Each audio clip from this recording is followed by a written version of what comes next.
অনেকেই বলেন বাংলাদেশ স্থিতিশীল হইতেছে না। কেন হইতেছে না? তার কারণ এক একজন এক এক রকম দেন, কিন্তু উত্তরটা খুবই সরল, জটিল কিছু না। আপনি এই ভূখণ্ডের ইতিহাস পর্যালোচনা করলে দেখবেন ইন্ডিয়া সব ধরনের সংঘাতের জন্য দায়ী বাংলাদেশে। এখন অনেকে কইবেন, দাদা আপনি কিছু হইলে ইন্ডিয়ারে ঠাইনা নেন, দরকার থাকুক বা না থাকুক। কথাটা শুনে দেখেন, যে জিনিসটা বাংলাদেশকে অশান্ত কইরা রাখছে, আসলে মূল ব্যাপার, একদম মূল ব্যাপার, সেটা হইতেছে বাংলাদেশকে ইন্ডিয়া কি দেখতে চায় আর বাংলাদেশ কি হইয়া উঠতে চায়। এই দুয়ের দ্বন্দ্ব বাংলাদেশকে অশান্ত করে রাখছে। এইটা যতদিন ফয়সালা না হবে ততদিন এই অশান্তি যাবে না। বাংলাদেশে ইন্ডিয়া আসলে কি চায় আর কিভাবে চায়, এই দুইটা প্রশ্নের উপরে নির্ভর করতেছে আপনার বোঝাপড়া বাংলাদেশ কেন অশান্ত থাকতেছে আর কেনই বা খুব সহসা এই অশান্তি থেকে স্থিতিশীল হওয়ার সম্ভাবনা নাই। কেউ কিছু মনে করেন না, আমার এই কথা শুনে আবার কেউ হতাশ হয়ে যায় না, কিন্তু এটা বাস্তবতাকে মোকাবেলা করাটা ভালো। এই দুইটা প্রশ্নের ফয়সালা করেন, বাংলাদেশ শান্ত হবে, স্থিতিশীল হবে। এই জন্য এই দুইটা প্রশ্নের উত্তর সমস্ত রাজনৈতিক দলকে দিতে হবে। সেটা হইতেছে ইন্ডিয়া প্রশ্নে, ইন্ডিয়ান নীতির প্রশ্নে আপনার অবস্থানটা কি, এটাতে পরিষ্কার করতে হবে। আপনি কি জানেন কিনা ইন্ডিয়া আসলে কি চায় বাংলাদেশে? আসেন একটু বুঝে দেখি বাংলাদেশে ইন্ডিয়া কি চায়। ইন্ডিয়া সেটাই চায় যা হাসিনা তারা দিচ্ছে, সোজা হিসাব। আর বাংলাদেশে হাসিনার মতো একটা সরকার চায়, যে বাংলাদেশের নানা ইনস্টিটিউশনের মাধ্যমে বাংলাদেশকে একটা ভারতের অধীনস্থ করজ রাজ্য হিসেবে টিকায় রাখবে। রাষ্ট্র হিসেবে না, একটা রাজ্য হিসেবে। সেখানে নাগরিকরা ভোট দিতে পারবে না, রাষ্ট্রে কোনো ইনস্টিটিউট বা প্রতিষ্ঠান থাকবে না, আদালত থাকবে না, থাকলেও সেটা আজ্ঞাবহ, নির্বাচন কমিশন থাকবে না, থাকলেও সেটা আজ্ঞাবহ, যা বলবে সেটাই করবে, পুলিশিং থাকবে না। পুলিশিং মানে হবে ধরো, পিটো, মারো, খাও, ঘুষ খাও, এটাই হবে পুলিশিং। ব্যুরোক্রেসি থাকবে না। মানে একটা রাষ্ট্র হয়ে ওঠার জন্য যা যা দরকার তার কিছুই থাকবে না। সিভিল সোসাইটি থাকবে না, মিডিয়া থাকবে না স্বাধীন, এমনকি পেঁয়াজও তুমি উৎপাদন করতে পারবে না, করলেও আমদানি করতে হবে। তোমার দেশে ডাক্তারি বলে কিছু থাকবে না, তোমার রোগ হইলে চিকিৎসার জন্য ইন্ডিয়া যেতে হবে। আপনার দেশের জুই নারকেল তেল বিক্রি হবে না, যতই ভালো কোয়ালিটি হোক না কেন, প্যারাসুট চলবে। আপনার চাকরি হবে না বাংলাদেশে, এক্সিকিউটিভ আসবে ইন্ডিয়া থেকে। বিয়ার বাজার, ঈদের বাজার আপনি করতে যাবেন ইন্ডিয়ায়, ঈদ করবেন কিন্তু গরু কোরবানি দিতে পারবেন না। সি আপনি এত খারাপ, রক্ত পিপাসু, গরু কোরবানি দিতেছেন, পশুপ্রেমিক হয়ে যাবে সবাই। আপনি পায়জামা পাঞ্জাবি টুপি পড়তে পারবেন না, আপনি মাদ্রাসায় বাচ্চাকে পড়াইতে পারবেন না, আপনার মসজিদে ঢুকে পেটানো হবে। ফিলিস্তিনের আল আকসা মসজিদের মতো আপনার বাইতুল মোকাররমের চারপাশে থাকবে পুলিশের ঘেরাও, আপনাকে কাঁটাতারে ঘিরে রাখা হবে, তারপরেও নিয়ম করে আপনাকে মাইরা কাঁটাতারে ঝুলাই রাখা হবে বর্ডারে। আপনার নদীতে পানি আসবে না, কারণ সব নদীতে বাদ দিয়ে রাখবে আন্তর্জাতিক আইন অমান্য করে। বর্ষা আবার ভালোবেসে বাদ খুলে দিবে, বাসায় দিবে। আপনি চাষের পানি পাবেন না, ফসল ফলাইতে পারবেন না, নদী শুকায় যাবে, হাহাকার হবে, পানির স্তর নিচে নামে যাবে। আপনি পাম্প বসায় পানি তুলবেন, এই কাজ করতে গিয়ে আপনি ভূগর্ভস্থ পানিতে মারণ বিষ আর্সেনিক মিশাই দেবেন। সেই আর্সেনিক আপনার জীবনী শক্তি পলে পলে নিঃশেষ করে দেবে। আপনার শিক্ষা প্রতিষ্ঠানগুলো ধ্বংস হবে, লেখাপড়া হবে না, আপনাকে পিটায় মেরে ফেলা হবে সারা রাত, কারণ আপনি 5 ওয়াক্ত নামাজ পড়েন। আপনি আওয়ামী লীগ করেন, ছাত্রলীগ করছেন, এটাই আপনার যোগ্যতা। এই যোগ্যতা বলে যে কয়টা সরকারি চাকরি তার সিংহভাগ আপনি নিয়ে নেবেন। আপনারে পড়ানো হবে আপনি আসলে অখণ্ড ভারতের অংশ। আপনি জানবেন মুসলমানরা আসলে বহিরাগত। আপনি কথা বলবেন, আপনাকে জেলে নেওয়া হবে, পিটানো হবে, ক্রস ফায়ারে মেরে ফেলা হবে, দেশ ছাড়া করা হবে, পেটের নাড়ি ভুড়ি বের করে সিমেন্টের স্ল্যাব বেঁধে নদীতে ডুবাই দেওয়া হবে, কোনোদিন আপনারে খুঁজে পাওয়া যাবে না। চলন্ত ট্রেনের নিচে ফেলে দেওয়া হবে হাত পা ব্যাগটা, নয়তো আয়নাঘরে বন্দি রাখা হবে বছরের পর বছর। এই আয়নাঘর আর কোথাও না, আপনার ক্যান্টনমেন্টের মধ্যে। সবাই জানে, সব জেনারেল জানে, তারপরে ওইটা চলবে। কোনো কিছু বানায় বলা না, তাই না? সবকিছুই ঘটছে বাংলাদেশে। আর এইসবের কারণ আর কিছু না, কারণ একটাই, সেটা হইতেছে বাংলাদেশ একটা মুসলিম মেজরিটি দেশ। আর সেই বাংলাদেশ ভারতের মিথিক্যাল অতীতের অংশ, সে অখণ্ড ভারতের অংশ বাংলাদেশ। সেই অংশ সে ফেরত চায়, তার আগে তাকে পরিশুদ্ধ করে নিতে চায় তার জনগোষ্ঠীকে। কারণ এই জনগোষ্ঠী আগে হিন্দুই ছিল, তারা মুসলমান আগ্রাসনে ধর্মান্তরিত হয়েছে বলে তারা মনে করে। এদের পরিশুদ্ধ করতে হবে যেন মননে সে অখণ্ড ভারত মাতার সন্তান হয়ে ওঠে। তাকে নতুন এক ধর্মে দীক্ষিত করতে হবে, যার নাম অসাম্প্রদায়িকতা।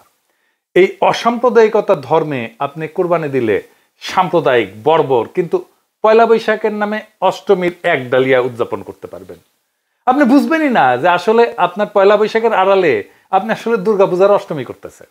আপনি পূজা মণ্ডপে যেতে পারবেন, কিন্তু ঈদের নামাজে দাঁড়াইলে আপনি সাম্প্রদায়িক। পূজায় গেলে আপনি অসাম্প্রদায়িক, ঈদের নামাজে দাঁড়াইলে আপনি সাম্প্রদায়িক। তারপর একদিন টুপ কইরা ভারত আপনাকে অখণ্ড ভারত মাতার অংশ করে নেবে। Syllabus complete. থ্যাংক ইউ, ধন্যবাদ। বাংলাদেশ জিন্দাবাদ। এটাই আপনার ডেস্টিনি হয়ে উঠছে। এই যে আওয়ামী আর ইন্ডিয়ান প্রজেক্ট, তাই মোমেন্ট প্রকাশ্যেই বলছিল ভারতকে, সে বলছে হাসিনাকে টিকায় রাখতে হবে। শোনেন, আবার শোনেন, অনেক আগের কথা।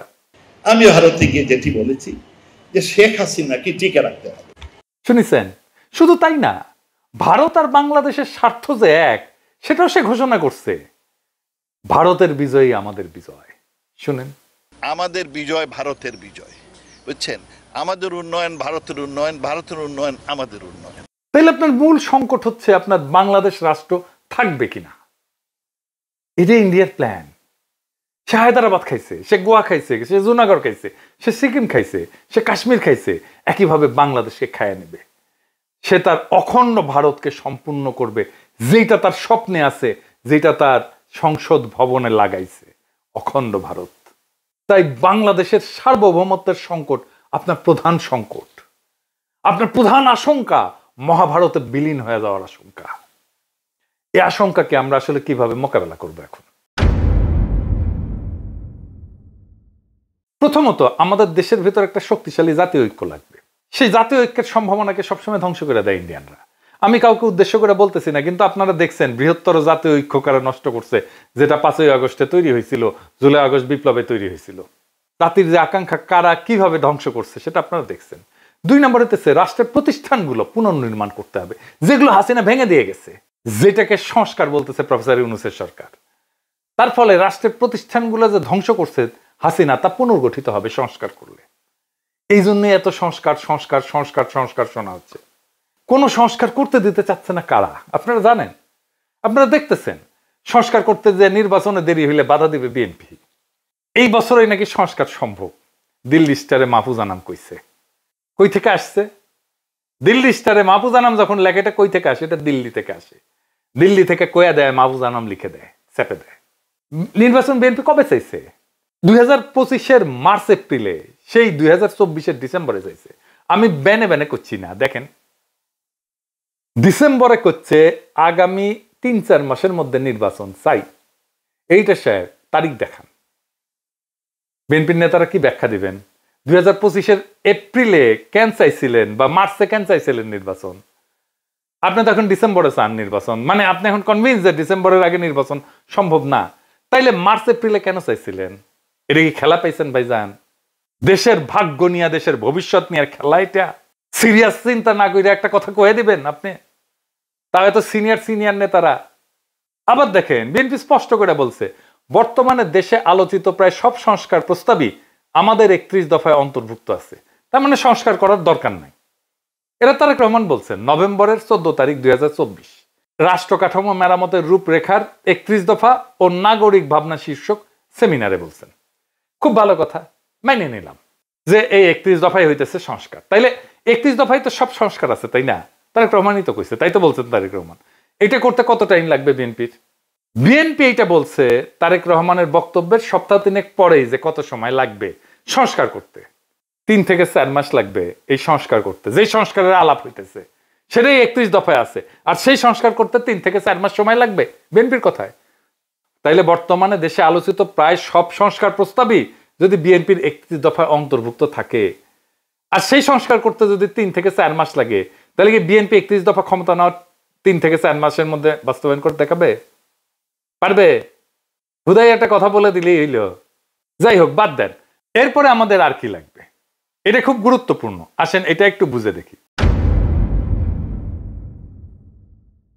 এরপরে আমাদের লাগবে এমন একটা শক্তির বন্ধুত্ব যারা আমাদের সার্বভৌমত্বের রক্ষা কবচ হয়ে থাকবে। মানে ইন্ডিয়া যদি আমাদের অ্যাটাক করতে আসে, আমাদের পাশে কে দাঁড়াবে? কারা হইতে পারে সেই শক্তি? আমাদের খুব বেশি চয়েস নাই, কিন্তু কারা হইতে পারে বলেন? ওয়েস্ট, পশ্চিম। হ্যাঁ, এই পশ্চিম ভাই ইসলামোফোব দুনিয়া। আমেরিকা আমাদের ইন্ডিয়ার হাতে তুলে দিছিল, ভুলে যায় না, 1/11 করে। হাসিনার পুরা টাইম ওয়েস্ট 2 হাত তুলে হাসিনাকে সাপোর্ট দিছে, দেয় নাই? এমনকি হাসিনা যখন পাখির মতো মানুষ মারতেছিল বর্ষা বিপ্লবে, জুলাই আগস্ট বিপ্লবে, কেউ কিছু বলছে? বলে নাই। এই ওয়েস্টকে ইন্ডিয়া বুঝাইছে হাসিনাকে আমাদের দরকার, নয়তো ইসলামী জঙ্গিরা বাংলাদেশের দখল নিয়ে নেবে। তাই এই পশ্চিম সেটাই করবে যা ইন্ডিয়া চায়। ইন্ডিয়ার চাওয়াকে পশ্চিম সাপোর্ট করবে সব সময়। তাইলে আমাদের চয়েস একটাই, চীনের সাথে অর্থনৈতিক, সামরিক, রাজনৈতিক, কূটনৈতিক একটা দীর্ঘমেয়াদী সম্পর্ক তৈরি করা। এটা একটা অতি জটিল এবং বিপজ্জনক কাজ হবে। কেন বিপজ্জনক হবে? কারণ এই কাজ করতে গেলে পশ্চিম আর ইন্ডিয়া ঝাঁপে পড়বে একসাথে চীনের সাথে সম্পর্ক তৈরি করতে গেলে। আমাদের প্রবল শক্তিশালী রাজনৈতিক ঐক্য লাগবে দেশের মধ্যে, আর তেমন জনপ্রিয় মেধাবী রাজনৈতিক নেতা লাগবে এই কাজ করার জন্য। আর দেশের মধ্যে লাগবে বুদ্ধিবৃত্তিক কাজ, একাডেমিয়া থেকে, বিশ্ববিদ্যালয় থেকে, সিভিল সোসাইটি থেকে, মিডিয়া থেকে। তারা তৈরি করবে ন্যারেটিভ, কবি, শিল্পী, সাহিত্যিকরা। একমাত্র তখনই বাংলাদেশের ভবিষ্যৎকে রক্ষা করা যাবে সফলভাবে।